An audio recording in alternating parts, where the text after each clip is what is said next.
Welcome back to the Behind the Brand series, and today we're sitting here with OEL and getting to learn a little bit more about them.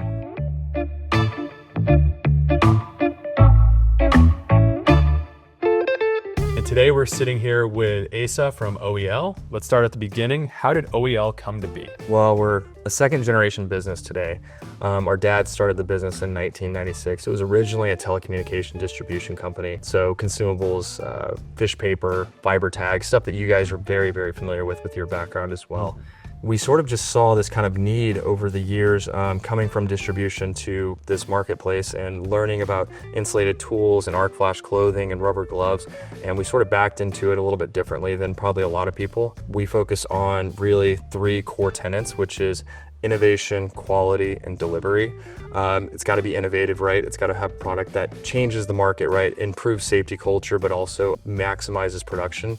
And then quality being, made in America as much as we can, and really be able to bring these really high quality, robust products into the marketplace. And then the last piece of it, which is the most important one in our opinion, is that delivery piece. So that's what we focus on. That's kind of how we've come to be and developed the brand over the years. What types of industries or workers were you guys thinking of specifically when you started launching these products?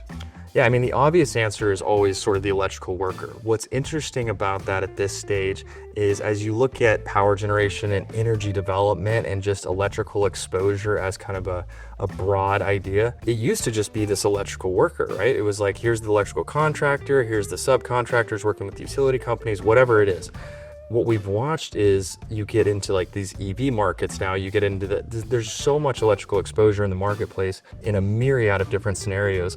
So what we've seen is it's not even just the electrical worker anymore, it's anyone and everyone exposed to electrical. So we've got solar installers at residential locations, we've got EV techs, auto workers. Obviously electrical contractors is still sort of the bread and butter of who we focus on, but that hits like everybody and anyone under the sun these days. So you brought up safety and production were two of the big ones. And what were the problems that you were trying to solve there? So when you look at safety and production, it's kind of a balance, right? So if you're an if you're a EHS person, right, environmental health and safety for a big company, you've got two metrics that you're really basing a lot of your safety solutions on, right? We want to create as much production value as we possibly can, but we also want to make sure that we're balanced with safety as well. So when we're looking at kind of like designing products and stuff, we're looking at kind of hitting that sweet spot right between those two, where you get a high level of safety, quality, innovation, all those pieces that we talked about, but then we're also increasing our production output. So when you look at some of the development that we have on, like, let's say our GTX line in the 40 cal,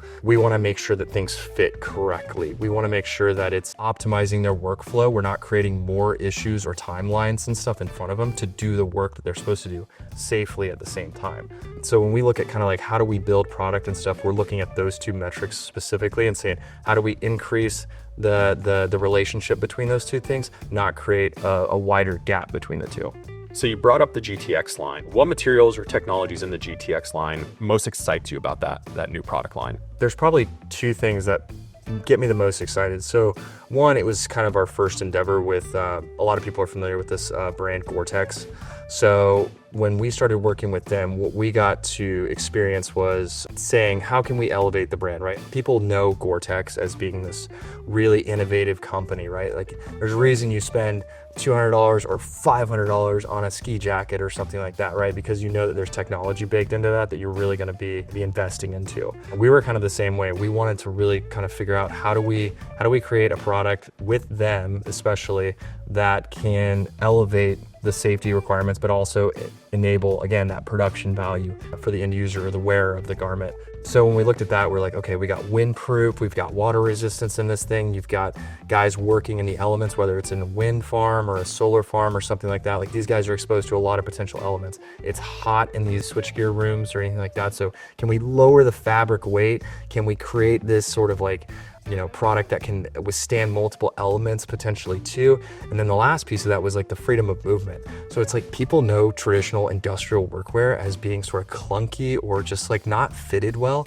So we started working backwards in that sense with them, and they were a perfect partner for that to say, again, back to that $500 jacket scenario or something like that, you're gonna expect that thing to fit right. You're gonna expect it to be able to endure the elements that you're gonna put it through. So for us, it was like, dude, how do we create a better work environment where when they put their arms out, right, like the whole thing just works and articulates correctly with them. And I think those are the little details and stuff that when you talk about like user experiences, that's what you're investing into. That's what you're developing. With that being said, the GTX line is out now. What's the future look like for OEL? What I love about the brand, what I love about the kind of like the culture that we've created is we are like front facing, like we're ahead of, it feels like, everybody in the industry, and we're kind of making a lot of the market as far as what users' expectations should be, or EHS people, right? If you're gonna make this investment into your PPE, whether it's tools or clothing or rubber products or whatever, anything inside that boundary that these guys are gonna be, you know, dangerously exposed to as a hazard, we expect your gear to work and fit correctly. And I think that's when I look at what OEL is doing in the future, see us focusing on so much just like little details and stuff that really increase that production and that safety output for these guys. For the people that don't know OEL, what separates OEL from the other brands on the market? I think there's a rich history of us like just being family owned. I would say that that's probably always one of the hallmarks is being family owned, still privately held.